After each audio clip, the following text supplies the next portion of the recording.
বিপর্যস্ত উত্তরবঙ্গ। পরিস্থিতি পরিদর্শনে গিয়ে সর্বহারাদের রোষের মুখে বিজেপির সাংসদ থেকে বিজেপি বিধায়ক। ঘটনার পর থেকেই তৃণমূলের ঘাড়ে বন্দুক রেখে সরব বিজেপি শিবির। এই পরিস্থিতিতে আক্রমণ পাল্টা আক্রমণের পথে না হেঁটে মানবিকতার নজির গড়লেন রাজ্যের প্রশাসনিক প্রধান। সোমবারই নাগরাকাটা থেকে স্পষ্ট বার্তা দেন, মানবিকতাই সবার আগে। পাশাপাশি শান্তি ও সম্প্রীতির বার্তা শোনা গিয়েছিল মুখ্যমন্ত্রীর গলায়। মানুষ বিপদে পড়লে মানুষের পাশে দাঁড়িয়ে মানুষকে সহযোগিতা করা দরকার। ভুলে যান কে কোন রাজনৈতিক দল করেন। আর একটা আবেদন আমার সবার কাছে থাকবে, দুর্ভোগ আসলে সংকটটাকে মোকাবিলা করতে সবাইকে একসাথে কাজ করতে হয়, কিন্তু কারো প্ররোচনায় কেউ কোনো উত্তেজনায় পা দেবেন না। এমন কোনো ঘটনা যাতে না ঘটে যে ঘটনা কাম্য নয়, যে ঘটনায় কারো উপরে কোনো আঘাত না আসে।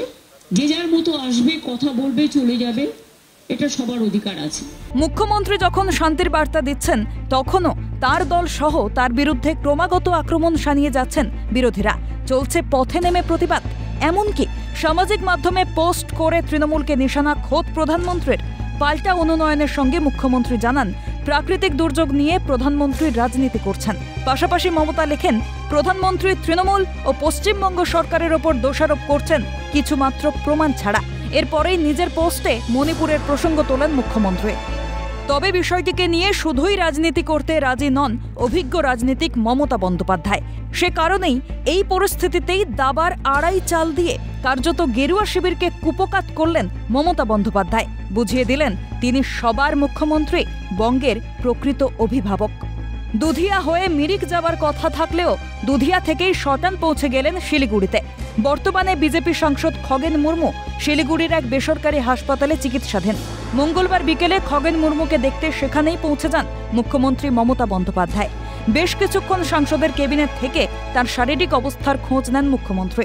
একেবারে দিদির মতো করে বিজেপি সাংসদের পরিজনদের থেকে অন্যান্য শারীরিক অসুস্থতার খোঁজ নেন মমতা বন্দ্যোপাধ্যায়।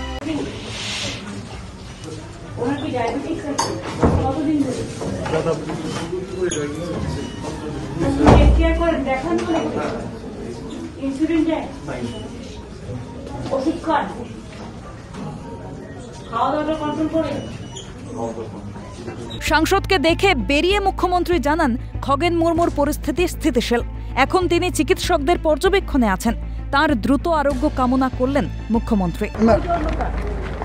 আমি শুনেছি উনি আহত, সেই জন্য ওনাকে দেখতে এসেছি। ওনার ডায়াবেটিক্সটা খুব বেশি। যাদের ডায়াবেটিক্স থাকে তাদের একটু অবজারভেশনে বেশি রাখতে হয়। ওনার কানের এখানটা একটু লেগেছে। मैडम अभी किस स्थिति है क्या? ठीक है, हम बात भी करके आए कि आप जल्दी सुस्त हो जाए। সব মিলিয়ে শত রাজনীতির মধ্যেও মমতা বুঝিয়ে দিলেন, মমতা আছেন মমতাতেই। কেন্দ্রীয় স্বরাষ্ট্রমন্ত্রীর খগেনের সঙ্গে সাক্ষাতের আগেই মুখ্যমন্ত্রীর এই সাক্ষাৎ যে দেশের রাজনীতিতে অন্য মাত্রা পেল তা বলাই বাহুল্য। রাজা সাহা ও পিকাই ঘোষের রিপোর্ট, ক্যালকাটা নিউজ।